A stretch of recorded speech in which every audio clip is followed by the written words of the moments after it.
Well, good evening to you, Professor Jen here, part of our little coffee table series.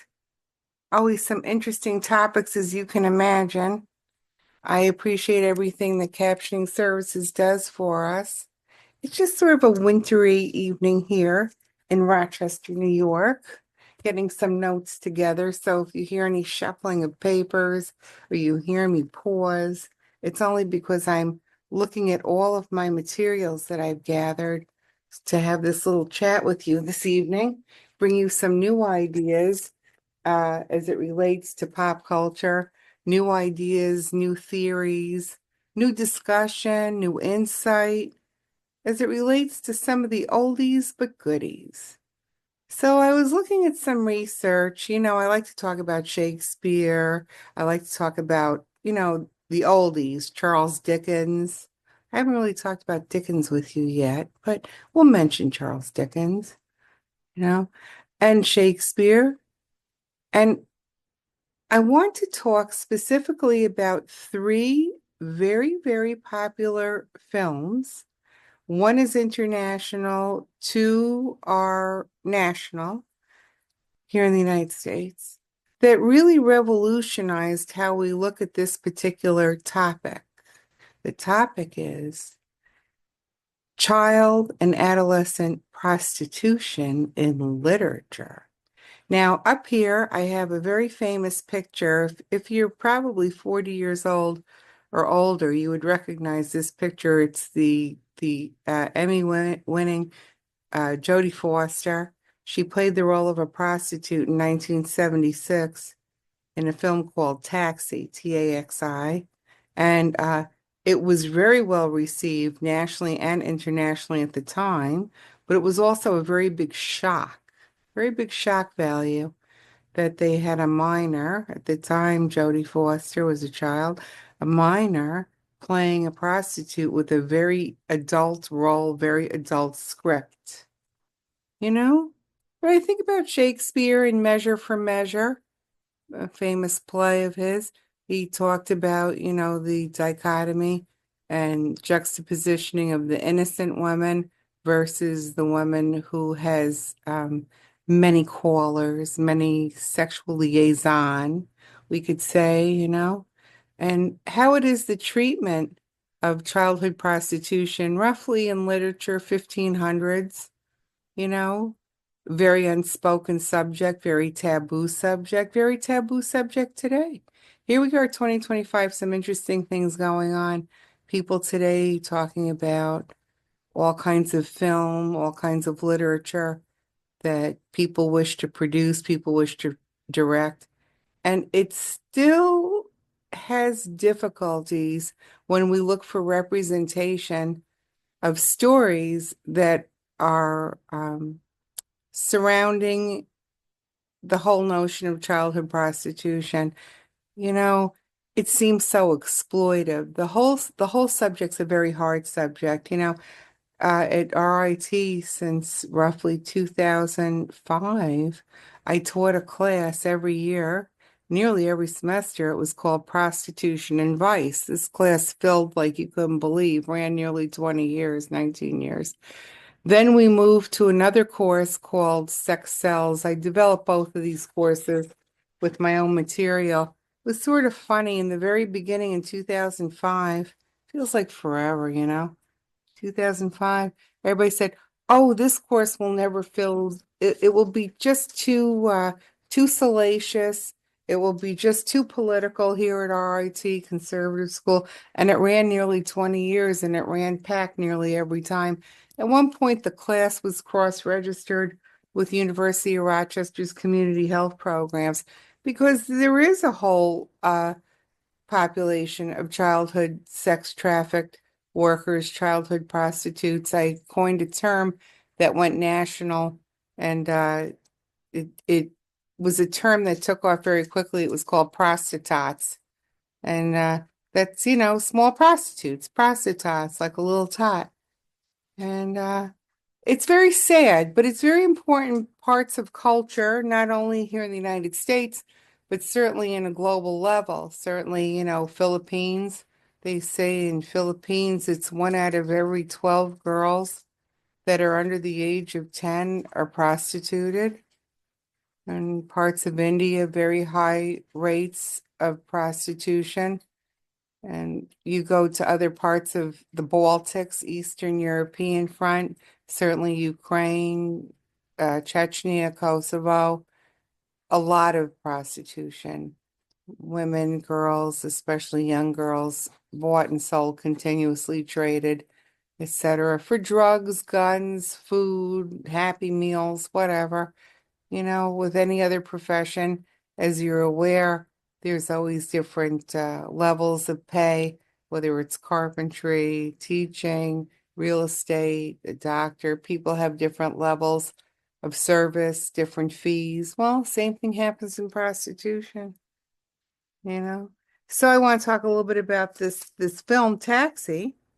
And so Taxi Driver was a very interesting film because it had so much shock value. Nobody knew what to do with it. It was translated into many languages very, very quickly. And this was, again, 1976, when the United States was sort of in a conservative era in discussion, still in media. A lot of different laws were enacted about different types of portrayal in media. We were at a place in our country where it was difficult in regular mainstream television to talk certainly about any kind of prostitution. And in mainstream media, I remember this period of time specifically and succinctly. The discussion of abortion was very difficult to have. We used to have these things, your grandparents might remember it, maybe your parents. It was called the movie of the week. It usually came out on Friday nights. This is how uh, mainstream media, network television, ABC, CBS, NBC, they would have their own movie nights. I remember Friday Night Movie of the Week. I sort of feel like it was on ABC. They would have these blockbuster, really blockbuster films that would tackle these very enormous topics, whether it was drug use and runaways, as we saw in a television production of something called Born Innocent, which had a very difficult rape scene in it. And that too was very difficult in reception. People really didn't know what to do with that particular media. And really, it had nothing to do with the media. It's just that, back then, people didn't want to discuss these subjects, though they knew they existed. And certainly, Taxi Driver was one of these scenarios. Teenage prostitution was something that people whispered, adolescent prostitution. It's been going on for years, decades, in fact. And it was very hard for people till this day even to have these discussions. There's a famous actress, her name is Brooke Shields. She's, I think, 60 years old now. And she starred in a particular film called Pretty Baby. And that happened to be 1978. When the film came out, the film also was very difficult to be received. People were very shocked by it. They didn't know what to do with it. And the topic again was adolescent prostitution. And when the film came out, everybody, I guess, sort of reacted in disbelief that the subject would have the street level, that's a good way to say it, would have street level appeal, street level attention, that people could access this information in just everyday general life, not having to resort to, say, going to pornography or some other underground media. And the film did extremely well. And here we are in 2025, and Brooke Shields, who's now 60 years old, discusses the film continuously, how uncomfortable she was in some of these sex scenes. And I think she was like 11 or 12 at the time, maybe 13. And she would have to get completely naked and wear like a body stocking to cover her private area, her breast area.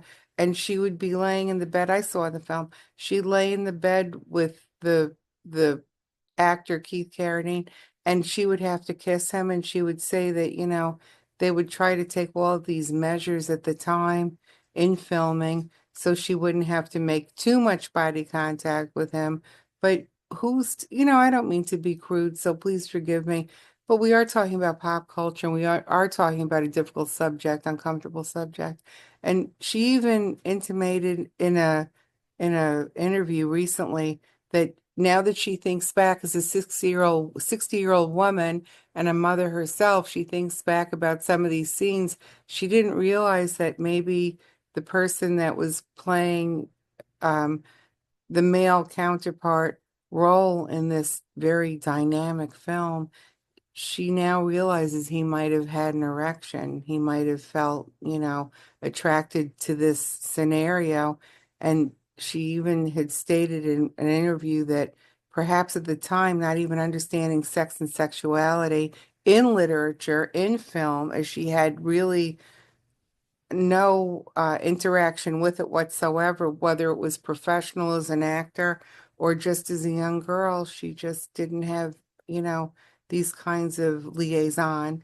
And she said now that she realizes it, how frightening that her mother signed the contract for her to do this film.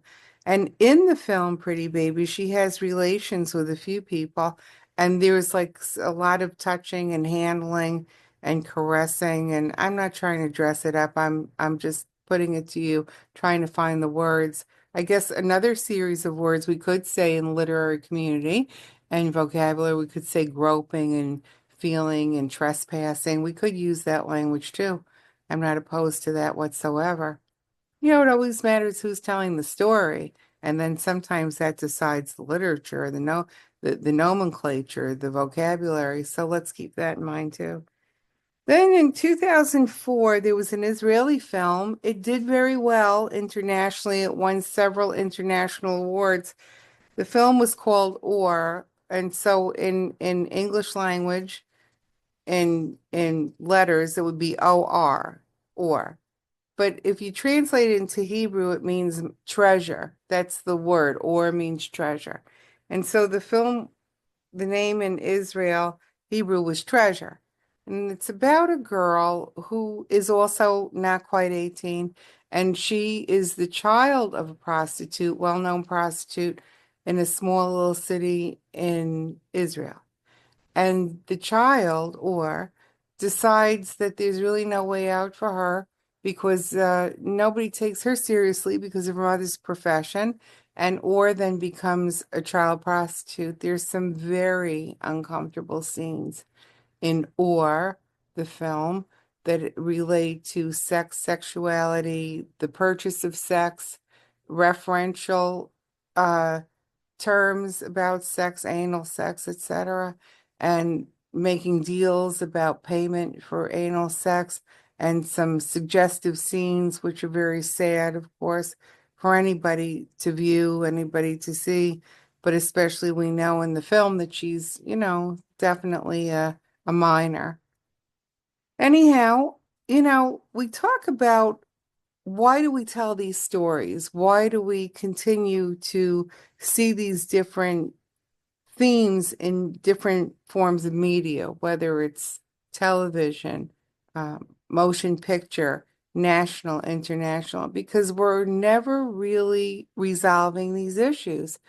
We're never really politically tackling all these international situations. I'll give you an example.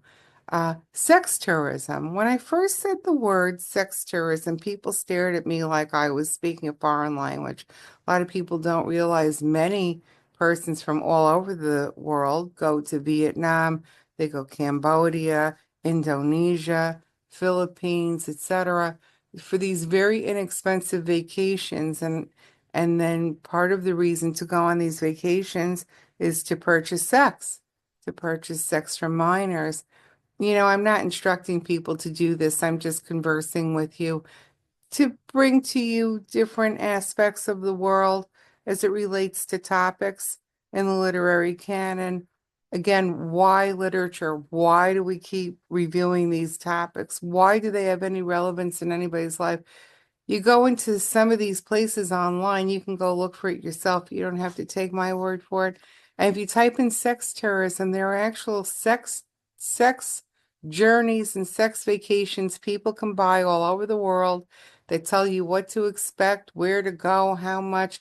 And I just can't even believe in 2025 that there really is no oversight in all of this kind of exploitation. Here's another word I'll give you, sexploitation. I use that one right up there with prostitots, that there aren't pickets, that there aren't airplanes that say, airlines that say we refuse to fly and we refuse to land in some of these places because we know that we're just trafficking persons to come to these places to exploit young persons and have sex with them and leave. We don't have that. We don't have pickets in hotels all over the globe where people are saying, I refuse to work in these four-star, five-star hotels. I refuse to be part of sexploitation. I refuse to be part of sex tourism. No, nowhere. I was talking to some class colleagues, some peers, some students I had this semester, last semester. We were talking about when you get into a taxi, especially in international countries that are very poor, that have very high amounts of childhood prostitution and human trafficking, vulnerability, sexploitation. The taxi driver never says, "Oh, well, I won't drive you to these places." They never say that because that's not really their job. Should it be? Shouldn't it be? You know, that could really lend itself for discourse for the next 10 years. Here in Rochester, New York, I've been living here, nearly 40 years. When you go to rent a hotel room, does the person at the auditing desk, at the check-in desk, say to everybody, including children on a hockey tournament or a soccer tournament or traveling with their family, do they say, "Are you here of your own free will? Is anybody forcing you to be here?" No, that's not the role of a hotel. It just isn't. Should it be? I don't know. If that's the case, I don't know how many people would check into hotels. They'd find other privatized ways in which to rent rooms to have liaison. I keep using the word liaison. You know what I'm trying to say. I'm trying to be polite, but you know what I mean. So we look at these three films. I was looking at television. I was preparing for tonight to share with you some ideas. Here we are in television and in Broadway show Gypsy Rose Lee, right? That's a famous musical also about a person who's engaged in commercial sex work and stripping. That's from long ago.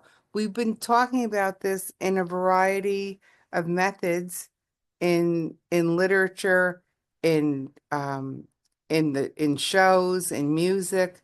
It's something that really dominates so many aspects of our lives. I was thinking to myself as well, if you did the research yourself, which I'll save you the trip online in case you want to go, you can type in human trafficking, sex workers, and the sugar and the excuse me, the Super Bowl, probably the Sugar Bowl too.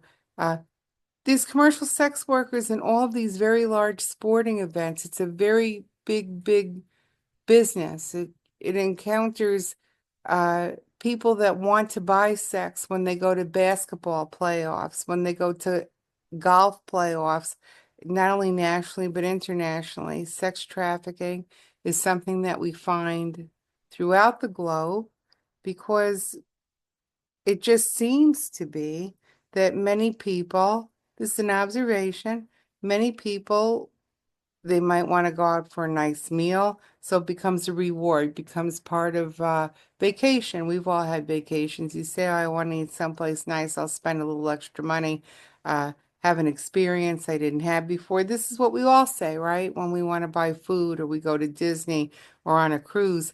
Well, there are many people in our society that say, "Well, I want to buy sex. I just want to buy what it is that I want. I don't want to have a transactional relationship of emotion. I just want to buy sex. I don't want to have to get to know somebody. I want it to be a sure thing." You know, they rationalize it. I don't want to have to be emotional. I don't want this to interfere with my regular relationships. I don't want to have to, you know, find somebody, woo them, and then of course break up with them. as many people say in purchasing sex and sex trafficking, human trafficking, they say, I'm basically paying for him, her, or they to go away. How depressing, how debasing. But it's big market. It's a very big market. So where are we? In television, I see often many portrayal of young persons, special victims, SVU, all these police shows, the ambulance shows. In addition to reality TV, we certainly saw Hugh Hefner and Hef's Girls, which was at the Playboy Mansion, because sex does sell. It just really does. It sells. And I was thinking way back, I remember when I was young, like maybe 11, 12. Everybody was whispering about this particular Broadway show called Oh Calcutta. And in the show, for whatever reason, I never went to see it, but in the show, I guess everybody was nude. So people talked about that, you know, and people would whisper, oh, we're going to go see it. Oh, everybody's nude. So it was salacious. It was considered very sexy for the time, but it really involves very sincere, sad issues in general when we have people that are being paid to do acts and activities where A, they're not of age to consent. B, they don't understand what they're doing, whether it's the actual aspect of human trafficking, or in the case of Jodie Foster, the case of Brooke Shields. They now look back in their career and they don't feel that at 13, 14 years old, they could make appropriate decisions to even partake in these films, in the roles in these films. So interesting when you think about all this, that perhaps maybe people that are 18, 19 should be playing these roles of very young persons who are trafficked, prostituted, etc., in sexual liaison for money against their will, forced, uh, coerced. That's another important word, coerced, threatened, intimidated. And so maybe that's something to consider, something else to consider in literature.